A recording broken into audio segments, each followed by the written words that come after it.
Hello, everybody. Welcome to the live panelist Christmas Tree Farm panelist thing. And we're using a new system here, which obviously is going to introduce some new challenges. But I've got a couple folks on the stream here, and if I can figure out how to bring them in, show them on the stream, show them on the stream. Let's figure out the best way to make it work here. We've got John, we've got Tony, we've got Matt. Though Matt is still working on his video, but we'll get it figured out. So welcome, guys. Welcome, John. Welcome, Tony. Welcome, Matt. Matt, if you can hear us, just give us a shout and say hey. I can hear you. Can you see me? I see me on my own screen. Maybe not. That's still working out. So I've got another window open. I'll try to communicate with Matt so we can get him figured out. But you guys are here, John and Tony. Awesome. Glad to have you. Thanks for spending some time with us. And if you guys in the live chat can just give me a little shout and say that Can you see me now? Things are working well, that would be great. Where's the live chat anyway? Who's still working on dinner? I got dishes in the background.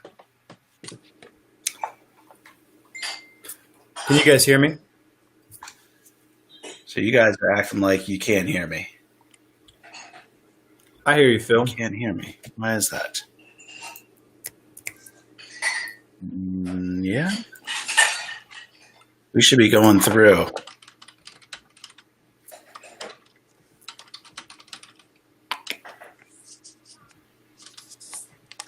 All right. Let me double check something on the phone here and see if we can get this moving.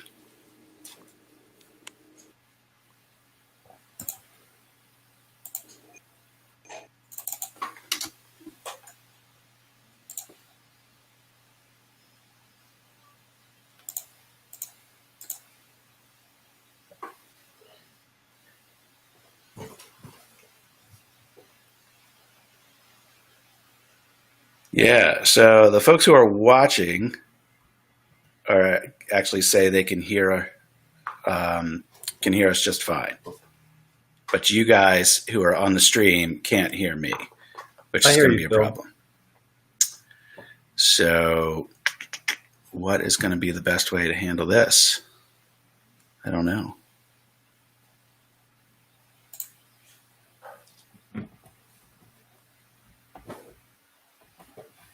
I hear Matt. Yeah. And Matt says he hears me. Well, this is frustrating, guys. I apologize. I don't know what to tell you at this point, other than maybe if you plug in the live stream, like on a different device or a different window. And hey, you can hear me now, Tony? Yeah, I just like muted it and then I turned it back on, the little microphone icon. I don't know if that did something, but weird. Yeah, real weird. Well, glad I have you. Are the other two here? Yeah. Well, I haven't heard a word from Matt yet. Yep, okay. You're good to go. Yeah, but I got you now, which is fantastic. Nice. Thanks. All right. Well, we're just going to have to kind of work through what we got. John, Matt, I don't lost you again. Really? I have you though. I do have you. I can hear you, Tony. Okay. Well, this is going to be infuriating if we can't get this to work. I will do my best. Crack your door.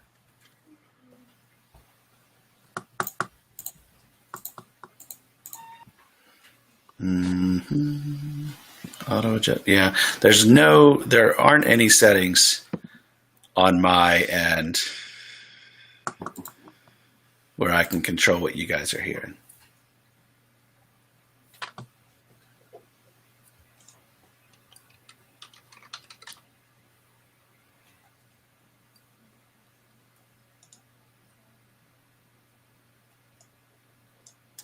Well, shucks. Tony, are you hearing me now or no?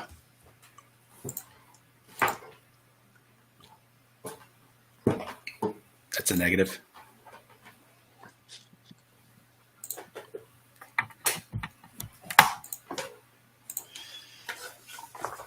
All right, and Matt's little window is blinking, so apparently the app is picking up that Matt is saying something, but I'm not hearing him. Can you hear me now? Hi, Phil. Wait. So what's really weird? So I've got my phone open just below the camera here, and I can see Matt on the screen. I can see Matt in the live video, but Matt is not showing to me in the Melon app where we're supposed to be doing the stream from. Most people prefer not to look at me when they talk. It's just easier. Yeah, I'm going to be getting a refund from Melon. I can tell you that right now. Because this isn't working. And Francine on the live chat says she can see all four of us. Makes sense of that. All right, well, I'll tell you what. Each of you guys, all of you who are guests, let's just disconnect and reconnect. You have the link to join, so I'm going to kick you out, and then you guys can come back and we'll see if it works.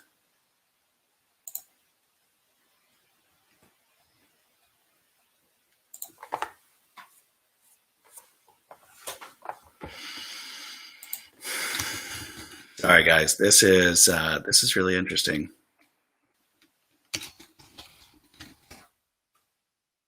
Got audio in my ear that says Matt Stein joined. Hello. Hey, I got you, Matt. Nobody's been that excited to hear me in a long time. It probably got messed up. John Houston joined. Show him on the stream, John. Got anything? Any? John? I can see John. John looks great. Matt sounds great. Yeah, sorry, John. I can see you. I can't hear you. Anyway, let's get into some content. Let's salvage what we can from this. Matt, you and I are both our newer Christmas tree growers. We were going to hit on 3 topics tonight, and those 3 topics were going to be Christmas 2020, kind of our plans, what we're doing over the winter, and starting to talk about what's happening this upcoming spring for us, whether we're planting or doing other stuff around our farm. So you're a newer grower like I am. You only did some pre-cuts. So Christmas 2020, did it meet or exceed your expectations? And if so, how? We were underwhelmed, and I think we're the only people selling trees that didn't have a phenomenal year. However, since it's only our second year, it was a record year. We had 210 trees. We sold 142 and then donated some and wholesaled the remainder before the end of the season. So we ended up just fine. However, people were happy to get out, very cheery. It was a wonderful interaction time, I guess. And the people that did come spent more, stayed longer.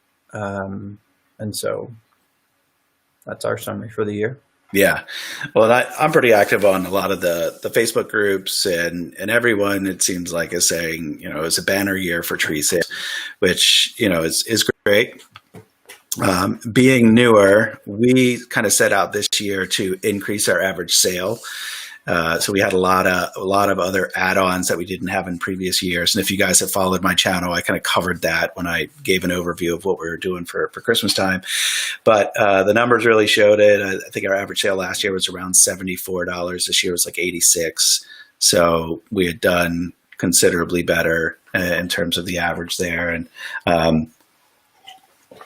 pretty much all the things that we had available for sale did well for us. So I still would have liked to have done more wreaths, but I didn't make any real good display area for the wreaths, and we're gonna do better with that next year. We sold more than we did last year, but I want to do even more. But anyway, pretty good. So as far as the add-on sales, because I know you guys, if I recall correctly, you guys do quite a bit with some decorative stuff, and maybe you can kind of elaborate on what you have, but if you can speak to maybe what's done well, because I know people are interested in that. What's done well for you guys in terms of add-on sales or homemade items, or other things that you've brought in to resell? Almost everything we have is brought in to resell. My wife takes care of almost everything with regard to the pretty stuff, to be honest. But she has done well with bringing in plain wreaths and decorating with associated bows and ornaments, cones, all of the normal things. People liked ornaments a lot. We bought more ornaments this year and sold those very well. And that was you don't make a ton on each one of those ornaments, but it's a low cost item, so it doesn't hurt to have extra inventory of that. They don't go bad. And then we've got signs. Well, like that gather up there. We've got things like that. And greenery, so roping, all the normal trappings of a Christmas tree farm. And I would say that as much total off of those as we do per tree, and the risk is a whole lot lower as far as pre-cuts go. We ordered some 12-foot pre-cuts in that we had to chop down, and we can't even get our money back out of those. But a wreath is a pretty safe bet and not that expensive either. Right. Yeah. Was there anything that you sold or resold that surprised you, that did better? The ornaments sold better than I would have guessed, and kid-centered. And we had some rainbows and just things like kid-focused things sold really well. We also had some sort of, my wife called them little critters. I don't know what the technical name for them is, but they're about 3-inch reindeer and trees and barns that people kind of would buy in sets and clumps that did a lot better than I would have guessed too. Yeah. John, how are we doing now? You got us or no? Yeah, I can hear you. Can That's you hear fantastic. I can hear you as well. That's awesome. Awesome. So I was all flustered with a technical hiccup, and I was like, let's dive into content. And I made Matt start talking here, but we didn't do an introduction. And someone in the live chat said, yeah, how about where are you from? What's your farm? So Matt, introduce yourself, and then John, you can do the same. Matt Stein, Oak Hill Tree Farm, Crawfordsville, Indiana. That's West Central Indiana.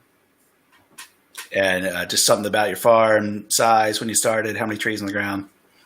We started in 18. We have a lot of trees in the ground and haven't sold hardly any yet. Awesome. John, go ahead. Introduce yourself. John Houston, Sweet Providence Farm in Floyd, Virginia, southwest of the state.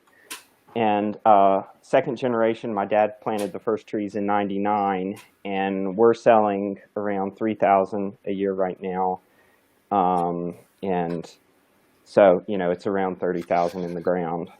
So awesome. And we'll talk more about your farm in a minute, but you're selling through your farm directly, and then you also have some tree lots set up in the city, right? Right. Yeah. Cool. Well, what we were talking about before you were able to rejoin, John, was kind of Christmas 2020, how it aligned with your expectations, and if there is anything about the season that surprised you. Yeah, for sure. Didn't know what to expect, but it blew my mind how many people came to the Choose and Cut farm. I had people from everywhere saying that other farms had closed up early or tree lots didn't open this year. So I don't know if there was more people looking for trees or if there was just a shortage or fewer people even bothered to open. So I was just sort of taking up the slack on that end. Yeah. And then the other thing we talked about, which you've been in business for a little while, but Matt and I are both newer. So we were talking about kind of add-on sales and selling decorative items and that kind of stuff. Is there anything from your farm that's really kind of like the standout in terms of what you would call the add-on sale or, decorative items that you sell that you do really well with? Yeah, second to the trees is definitely the wreaths and the greenery. I've got lots of family members and other people working for me helping make the wreaths and the greenery, but we've gradually started doing more ornaments, and we've got a gift shop where we do probably the highest profit margin would be like the hot chocolate and coffee and cookies that we will sell at the shop. So, but yeah, we've gotten to where probably 50% of the customers will buy, the handmade ornaments that we do. Very similar to what you guys have been selling, been keeping up with, like stuff y'all. the wood slices and that Yeah, kind of thing. exactly. Yeah, we had seen a lot of that going. Yeah, awesome. So, John, since you've been in business for a little while, how were your sales compared to previous year? To whatever extent you want to divulge specifics about your business.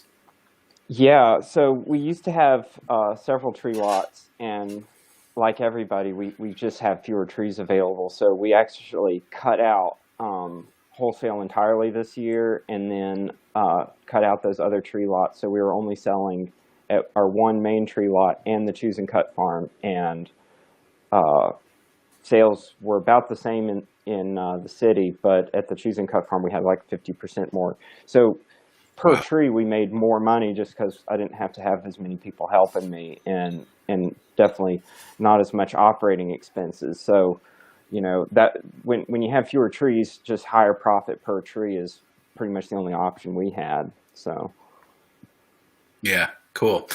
And then of course the $1 million question: how do you think tree sales are going to be next year? if anybody can get a hold of any, I have a feeling that it's going to be at least as good as this year. So I don't see a reason why there wouldn't be. So Optimistic, yeah. I think the only kind of discussion around that I've seen is there were probably a lot of people, and I experienced at my farm a lot of people who said this was either their first time getting a tree or it was the first time in a long time getting a tree. Like, for example, people who have historically traveled every year for Christmas. This year they didn't, and they said, we're getting a tree. And it's been 10 years or 15 years since we had a tree last. And so the question becomes, how many of those folks are going to get a tree again? And that's going to be, I think, the big differential for sales next year. I don't know. I'm maybe not as bullish as you are, John. I don't think we'll have at least the same, but I think we'll still have healthy sales for next year. Yeah, This I time have a last- feeling you're going to regret not planting as many as you have already. Yeah, well, I don't have any Once they ready. come in. I don't have any ready to cut next year anyway. So Right. I need to get a hold of some wholesale ones still. This time last year, we hadn't hardly heard of COVID, so who knows what a whole year from now will be. Totally. Yeah, Yeah. for sure. Yeah. Yeah. And Schrader Tree Farm says, think this COVID thing's going to linger a lot longer. Yeah. And yeah, that's probably right. But what does that mean for tree sales? Who knows? So we wanted to move into, and I haven't seen Tony try to join back in yet, so it might just be us. We'll roll on. Any other thoughts you wanted to share around Christmas 2020, this past Christmas season? Did people want wider trees than in past this year? Wider. Our taller trees sold first, and after the tall trees were gone, the wider trees sold next, and then the skinnier ones sold. Yeah, crazy thing for me is I decided I don't really buy into the limited like metal change thing that they put out, but I went ahead and rounded everything up so that after sales tax it was whole dollar amount. So I raised the price up pretty considerably.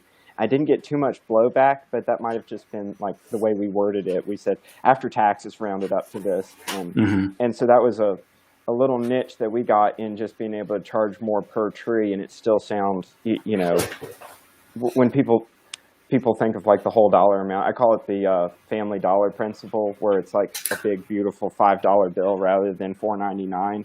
It was that kind of way that we kind of approached pricing, and that was kind of the big takeaway that maybe I was selling my trees too cheap anyways, but maybe price just wasn't an object to some of these people. Yeah. This year. Last year, so my first year, 2019, we didn't charge tax. We didn't say anything about tax. We just paid it out of our own pocket at the end of the year. And then when I stroked that check to the to the state, I was like, there's no reason to pay this. So this year I raised all my prices, but I still included tax in the price. And I did what you did, John, in making everything whole numbers, because we generally promoted out there that that we are cash only, though we could take cards, just process it offline. And so people were showing up with, the right amount of money or close to the right amount of money. And we just made everything round dollars to make cash transactions easier. So, $65 tree was actually like whatever, $62 and change. And then it had the tax built into it. But we raised our prices to accommodate that, and worked out a lot better for us. So Phil, if you want to work on upcharging, I don't know if that's the right word, selling more things than just trees, get a credit card, run credit cards offline. Oh, we do. Yeah, we do. Particularly and encourage it. We've got, the numbers are there, but it's a strong majority of credit card sales. And if there's a woman looking around where the gifts are, they're going to use a credit card because they came to buy a tree with whatever dollar. Yeah. And now there's $37 more or whatever. Yep. Yeah, that's exactly what we did. So if it became a barrier to getting an upsell or getting an add-on sale, we were like, oh yeah, we take credit cards. But generally people came to the farm prepared to pay in cash. And if they were adamant about only getting a tree, then we were happy to take the cash, obviously. But yeah, Alan says more credit card sales than ever this year, 75% of sales, credit card. It's amazing. Yeah. And of course, when you're talking about margins, you got to factor that in as well. And I think on the consumer side of things, no one really thinks about what it costs to take credit cards, but that's obviously got to be built into your prices as well. We build that into every sale, assuming that it will all be credit cards. Yeah. And it more often than not is. Yeah. All right. Well, let's move into talking about kind of wintertime. What do you guys do on your farms now that the Christmas season's over? What does the winter routine and winter punch list look like for you? John, you go ahead and start us. Oh, John, did you lose your audio?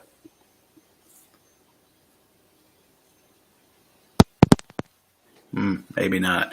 Matt, you still with me?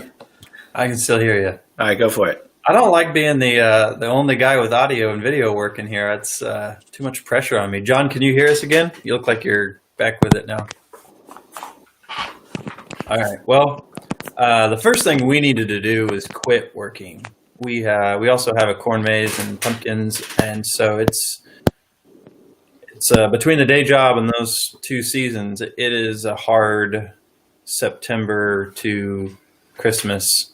So we took a vacation, got some dates, got a couple counseling sessions in, just reconnected with the bride and the family. That was item number one. Yeah. So just some downtime. As far as around the farm, looking into, the rest of January into February, March is still winter time, sort of, depending on the year. Any work planned that, maintenance work or stuff that you do? So there's definitely, this is a time when things like transmission fluid and all that stuff that's kind of on a annual basis gets done. The knives get sharpened, chainsaw blades, that kind of stuff that you're going to end up doing again, but you don't want to pull that out in June and then realize that you got to take whatever time to get that going again. One of the primary goals for me has been trying to research how to set and keep more buds. I've got some ambitious goals on growth, and one of the things I need to do is up the density of buds on my leader so that I can keep longer leaders. It was also critical for us this year to get all of our bookkeeping that we could done. So not only, I guess, bookkeeping, but get taxes done now, loan renewals, all the cash flow projections, the products that we needed to order, chemical plans, everything that we could not spend time stressing about during crunch time to keep some margin there. We wanted to try and focus. Got anything? Kenny? John? I can see. That's funny. John looks great. Matt sounds great. I can now hear John playing that in the background, but he can't hear us. We're going to mute John for now. I hate the sound of my own voice. I've made hundreds of videos. I still hate the sound of my voice. For the very few people that are going to be geeky enough to watch a Christmas tree video on YouTube about winter projects, Mellon's not getting a very good show. Yeah. So as far as my farm goes, we started the firewood business this year. By we, I mean me. And I'm trying to get as much firewood inventory as I can here, but I've got to circle back and tend to the trees that I put in the ground in the fall. And one of the things that when we used the tree planter last time, and the wheels, the closing wheels in the back of the planter kind of created these big humps. Yes. John, you still there? Can you hear us? No, he's out. He's All right. I heard my voice. Want to check in. you've got him muted too, though. Yeah, he unmuted himself briefly. That's when. Sorry. All right. So you got the tree. The closing wheels are. They created these humps because we cultivated the soil, they subsoiled and then tilled. So it was very soft when we came through with the planter, and the closing wheels created these big humps on each side of the tree.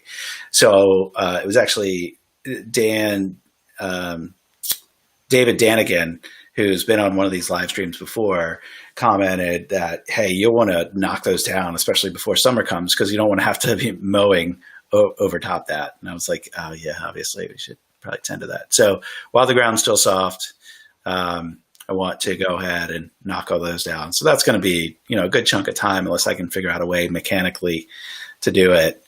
So you planted in the fall, and that's why they're still soft? Yeah. Yeah. So my dad has a reservoir of old iron, and it comes in really handy sometimes. He has what's called a rolling cultivator. You can Google that. Okay. But I am really hopeful that I can run that over those that you're talking about to work them in, because I tried a grater blade and it did okay, but yeah, I'm not real happy with it.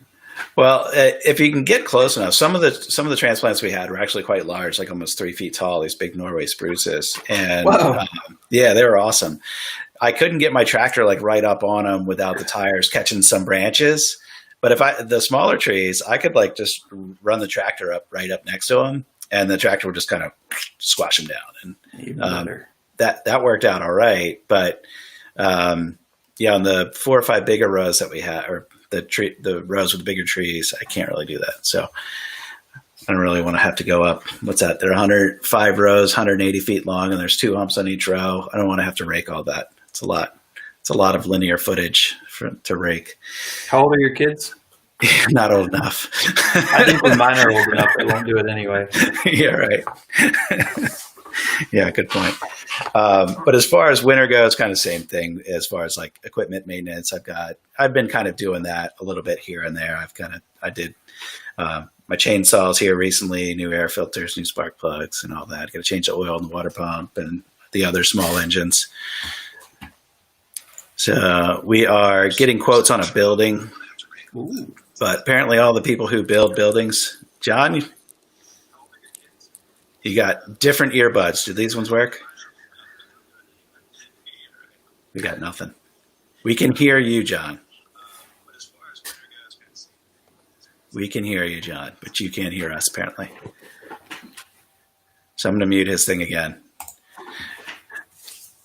This would be a much better time if we could get all of us together, but it just happened to suffer through with 2 of us, I guess. Yeah. So what kind of a building? It's like a pole barn, or probably more like a pole shed, like a 3-sided shed for equipment. Okay. Yeah. John, sorry, man. I don't know what to tell you as far as the audio.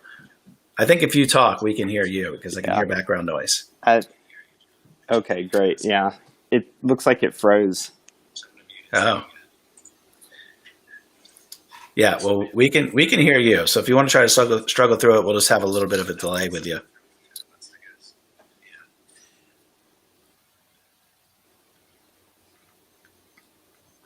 Over in the live chat, Matt Quinn says, cut and brush up here until we get snow. Now, Matt Quinn is in Maine and has commented they haven't really gotten much snow yet. So they're kind of maybe getting ahead of things because they're not just like completely buried with frigid weather and ice and snow. Schrader Tree Farm, actually, Ted messaged me today on Facebook and said that the deer have completely destroyed his Fraser field. So he had a field with 200 Frasers, and they got some snow, and the tops were sticking out of the snow, and the deer came along and ate all the tops.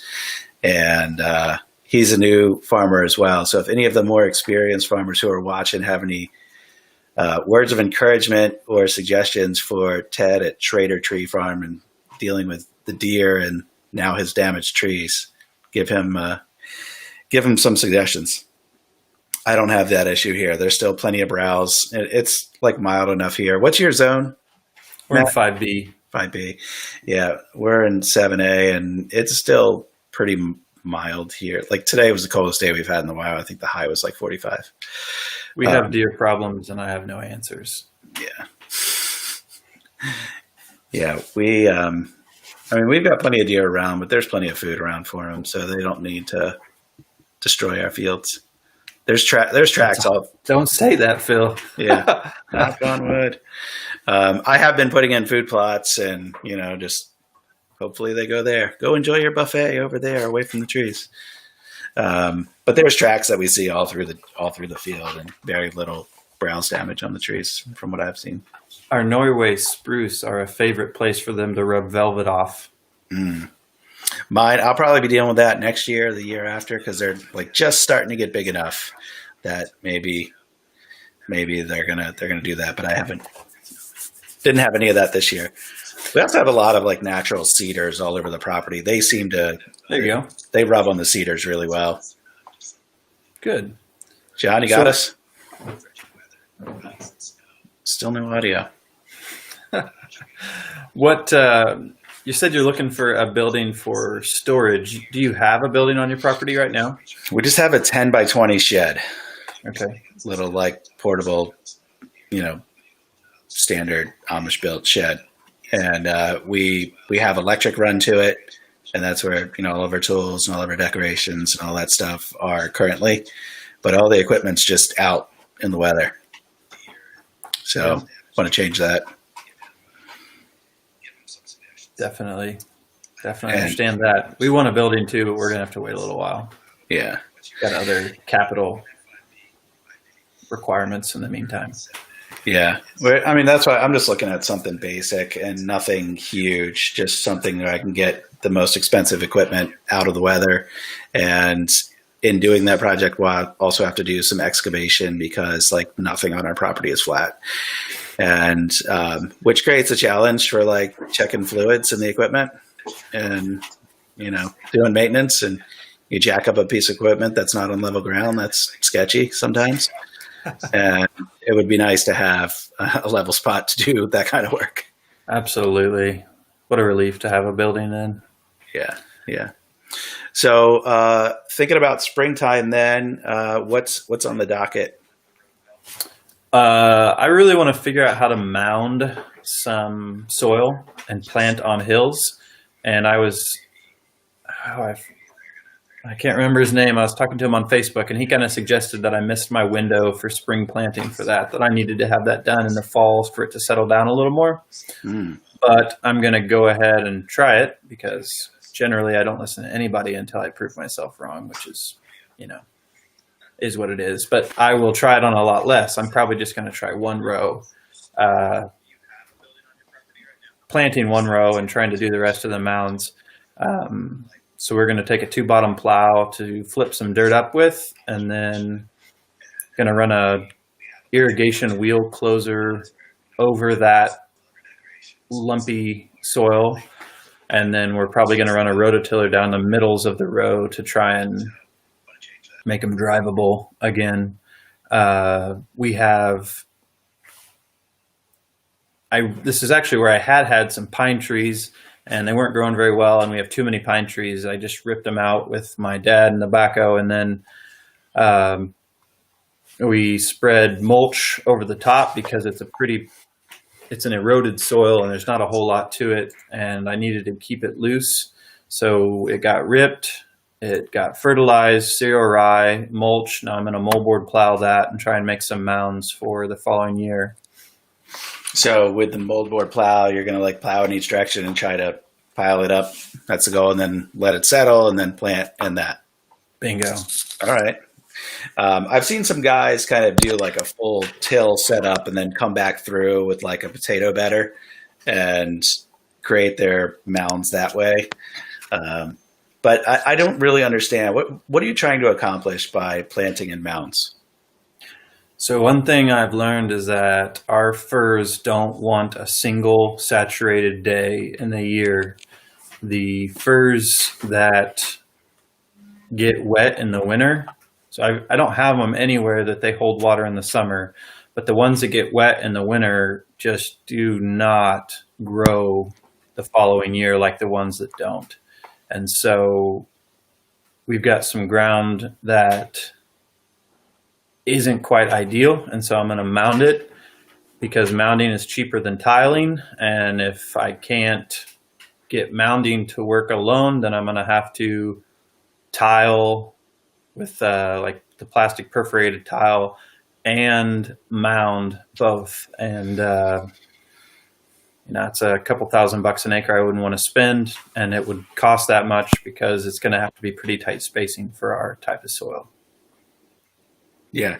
Now, does your property have any slope? Is saturation an issue because there's not really any slope, or is it you think it's more your soil type?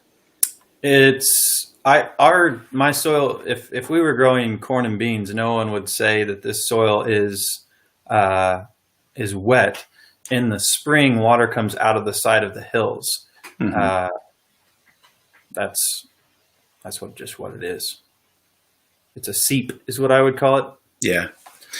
Now I always thought, and this is where you get like way down in the weeds of this farming stuff. And for someone like me who had no background or experience in this at all, I'm like learning something new every day. But we all are. Yeah. Right.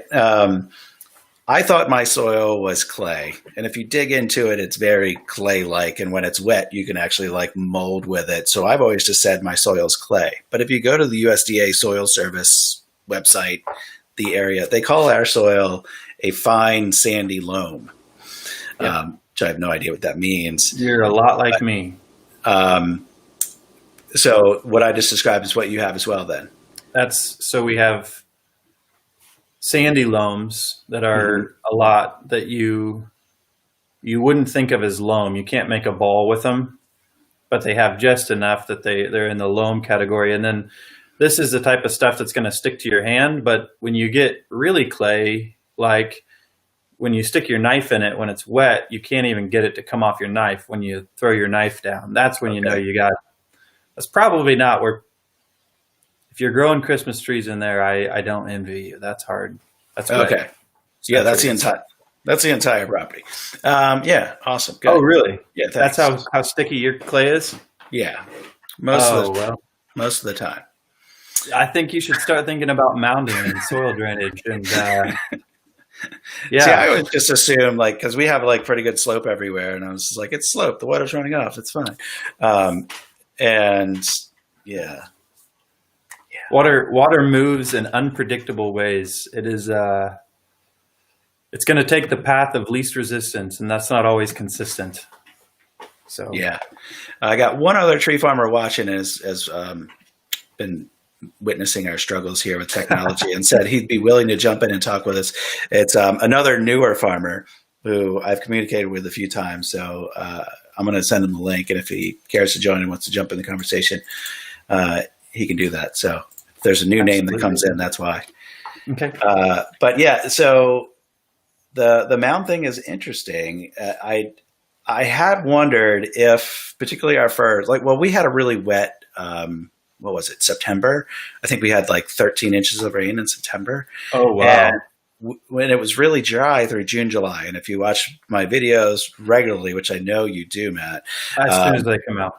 Yeah, right. I've actually got a Phil T-shirt, but I didn't wear it. So you'll recall then when I published this in the summer, we were out there watering like crazy, and we did the bucket method where we have like buckets and we drilled a little hole in the bottom. We're like filling up buckets, and we're out there like 3 days a week dropping buckets in all these fir trees, and they were doing beautifully through June, July, and it was hot and it was dry, and then whatever the wet month was, and I said September before, but maybe it was August. I don't remember at this point.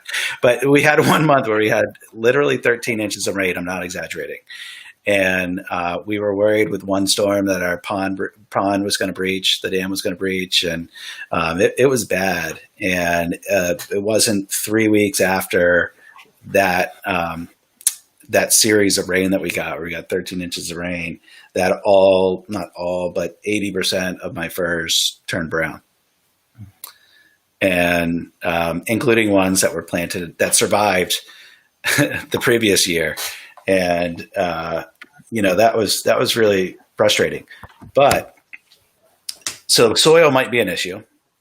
But the other thing related to soil and moisture, not necessarily moisture, the other thing related to soil and its structure that we have to deal with is nutrients. And we did a soil test when we first got the property 2 years ago, and before we did our first planting, and we took recommendations from the extensions office, and we had like a major treatment before our first planting, and we haven't tested again since. And there were several things on our initial test that we didn't do anything to address. We just kind of took the recommendations from the extensions office, and they really just addressed like soluble potash and something else I don't remember off the top of my head. But what they didn't address, that I know, we had really low calcium and we had really high magnesium, and we didn't do anything to address either of those. And I'm like, well, as I've learned a little bit more, that could have some serious implications, and that could have some big implications with moisture retention in the soil and other things. And I'm like, well, maybe we need to figure that out. So I realize that this isn't the plan, but since it's the Phil Matt show and you just hit on my day job, how about we go there? That might be a little bit more useful for the listeners. Is that all right? Yeah, absolutely. So for my day job, you can go to www.nicholson.ag, and you can see that I do soil sampling and crop fertility and that kind of stuff. That's my wheelhouse. So soil that's is why I brought it up. I was taking this free consulting session. I'll be happy. Yeah. So the area that we whipped out is an eroded hill, and past the tillage has washed the topsoil off, and so we're dealing with subsoil. Our pH, I dropped down. It's about 5.8. I'd like to keep it 6.1 to 5.8. Went a little bit aggressive on the elemental sulfur that I applied. The phosphorus was about 9 parts per million, and that's way under where I want it. On top of that, phosphorus is a little harder to get when you get below 6. So not only do I have not very much, it's hard for the plants to get. So when I rip those pine trees out, I put a solid dose of what's called monoammonium phosphate. It's a cheap stuff. Cheap. It's as cheap as you're going to get it from the co-op. The other thing is that the potassium is, in our case, it's acceptable, but it's fairly low. So our potassium is about 100 parts per million, which is not near what I wanted. But the bigger problem is that our magnesium is less than our potassium, which is the opposite problem that you have, Phil. So potassium and magnesium fight with each other. And so when you have the high mag and the low cal, or low cal and low potassium, your mag is going to prevent the other stuff from coming in as easily, which I have the opposite problem. I have magnesium deficiency. I'm putting magnesium fertilizer on. I'm not going to lie. I can't take notes fast enough. Okay, so here's what you need to know. Your potassium, you've got to keep potassium in that plant. But the problem is that if you keep using potash, don't put it on in big amounts, and make sure you get a lot of water on it afterwards. Chloride, the potassium chloride is perfectly fine. A lot of people worry about a lot of salts, but if you go and put on like 300 pounds, that's a bit much. Mm-hmm. And so I use another product called K mag, Langmanite, because I'm after the mag, but that's a really low salt potassium. Mm-hmm. I don't know what you've got available for alternative potassiums, but lots of times when you get in a low salt potassium, it gets really expensive. Yeah. So maybe the way to deal with that is just to spread out your applications a few different times so you don't overwhelm that, and do it at a time when there's some water. Yeah, we were using the. Wait, I don't remember. I'm not even going to try to guess what it was. And I will say, I'll I slaughter used a bunch of potash before I planted these trees that I'm about to do, because I wanted to kind of give it a good heave ho before I had anything to worry about. And now all winter and fall, I've been flushing that chloride out through the rain. And so by the time my trees start growing, they'll be just fine. Yeah. Well, cool. Well, we have a new guest. How's the audio? Can you hear me? We can. Yeah. All right. Andrew, introduce yourself, buddy. Well, I am Andrew Richardson. Most people know me as AJ Richardson, Richardson Tree Farms. We are in western Kentucky. We've got just about 12 acres over here. A lot of it's all hills. As a matter of fact, I believe we planted our first round of trees the first year you planted. I think is what we've determined in the past there. So So spring of 19. Yep. Awesome. And you've had some issues with losing a lot of firs as well, and you had drip irrigation set up. Yep. And yeah. Yep. In our area, we don't have the altitude nor the climate to really produce firs, and I know firs are a really very popular Christmas tree. But I'm going to give it every shot I can. So, but yeah, we went through and set up drip irrigation. Just trying to make it as efficient and give like I said, give every chance I possibly can to the trees, and see where we can go with it. Yeah. So I think we could dedicate an entire episode to soil science stuff, and that still probably wouldn't be nearly enough. But Matt, what you just covered was really enlightening, and I think this kind of goes down the rabbit hole of every property is unique, though. Like, to what extent can we really talk about this in a broadcasted way? I think we could give some scenarios, maybe give a couple scenarios, but that's still only going to match up with a small percentage of the people out there because everyone's property is different. But I would like to spend some more time on that. Maybe not today. We're already coming up on close to an hour. We probably only did like 30 minutes of content because of all the technical hiccups. But AJ, since you're here, do you want to talk a little bit about maybe what you're doing over this winter with your property, if anything, and then how are you planning for spring planting, if you're doing any spring planting? Well, we are going to do a little bit of spring planting because our Norway spruces, they seem to do well no matter when we plant them. We have some blue spruces that we put in the ground. They don't seem to do as well with spring planting, so we're going to do some, I think we've got 200 Norway spruce coming in this spring, and we're just going to go ahead and stick those in the ground. But as far as what we've got going on this winter, I'm actually in the process of building a transplanter. I had some scrap iron laying around the house there, so we're putting me a transplanter together. And otherwise, just kind of same thing that you were talking about earlier. Changing oils, getting things ready for the spring. I've got some more land I've got to clean up and move around, clear out. When it gets a little bit closer to time, we've got a bottom plow. Got an old tractor, got a bottom plow on it, and we're going to go through and break up a lot of our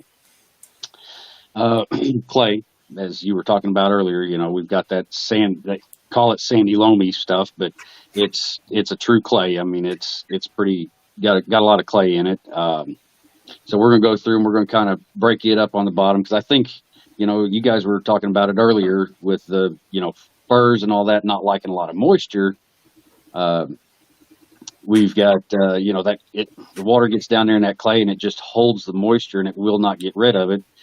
So we're going to turn the clay over this spring and till it up, break it all up pretty good, and make our soil amendments at that point in time.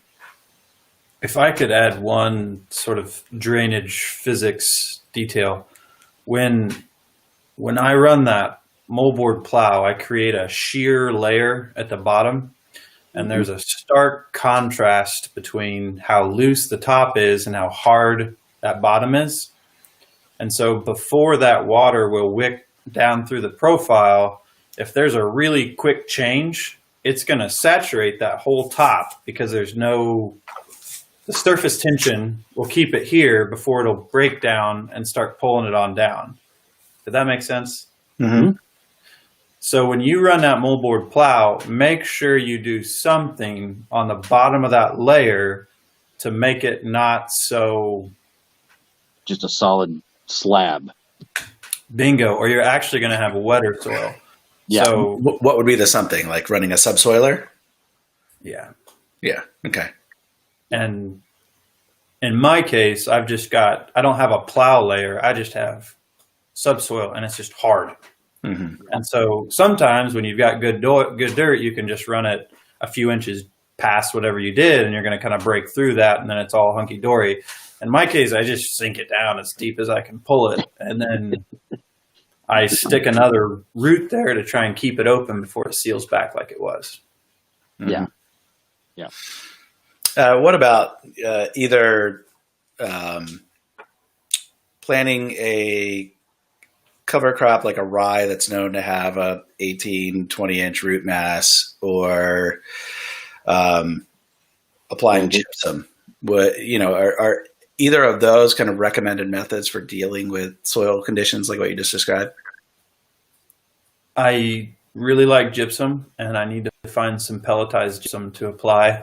I haven't done that recently, but as far as what I described, what I was doing with kind of getting toward turning the soil over, I have cereal rye in there now. I didn't plant it early enough, so it's not real robust, but I am a firm believer that tillage and carbon go hand in hand. And the way you get carbon is some sort of rye, corn, think about straw. Mm-hmm. So you got to feed it, and then those roots are going to do more for your dirt long term than any tillage can. But sometimes you got to run tillage to get the roots there in the first place. Yeah. That's the problem that I'm running into is I've got about 6 inches of good topsoil on it, and then beyond that it's just a rock hard clay is what it ends up turning into. So to help, I've planted before using an auger, and and the thought process is I have a 9-inch cylinder that I can put the tree in that's good loose broke up dirt. And I'm just I'm not pleased with the way that that's turning out for me. Yeah. Well, we are coming up on an hour. So thank you guys for your time. Matt, you've been here the whole time. So, It's not that others didn't try. That's true. Very true. This app was infuriating, and I don't think I'm going to give it a second shot. I will find something else in order to run live stream that is hopefully more proven and more reliable. But I went cheap. This was like, what's the cheapest live stream app? Here we go. Here it is. Well, Phil, thank you for the work to do this. A lot of us appreciate what you're doing, and you're putting a good face for the whole industry. I think a lot of people are going to come in and see what you're doing, and it'll be good for the industry to not run short of trees. Yeah, thanks. You'll help. And I do want to have more guests. So if anyone's interested, contact me. My contact info is pretty widely available. But if you don't have it, info@woodstreefarm.com will get to me. There's numerous other ways to contact me as well, and I can get you on the participant list. And I'm planning on doing these. I'm going to put it on the calendar because if I don't put it on the calendar, it won't happen. I'm planning on doing these on the third Saturday of each month, same time, 9 p.m., assuming that works, unless there's a large group lobbies me to change that time, but I think it seems to work. And doing it later for us East Coasters will reach more people kind of nationwide and not compete with dinner time and other things that happen during the day. So that's the plan, and that's why we do it so late. But thanks everybody for joining. Thanks for the chat. Sorry I couldn't interact with the chat as much because I was dealing with participant issues and technology issues, but we'll do more with the chat next time. And like I said, you guys who want to jump in to a future one, just contact me and we'll make it happen. The next one will be, I had it written down, lost my card, whatever the date is for the third Saturday in February, and we're going to do it. So thanks, guys. Enjoy the rest of your weekend. See ya.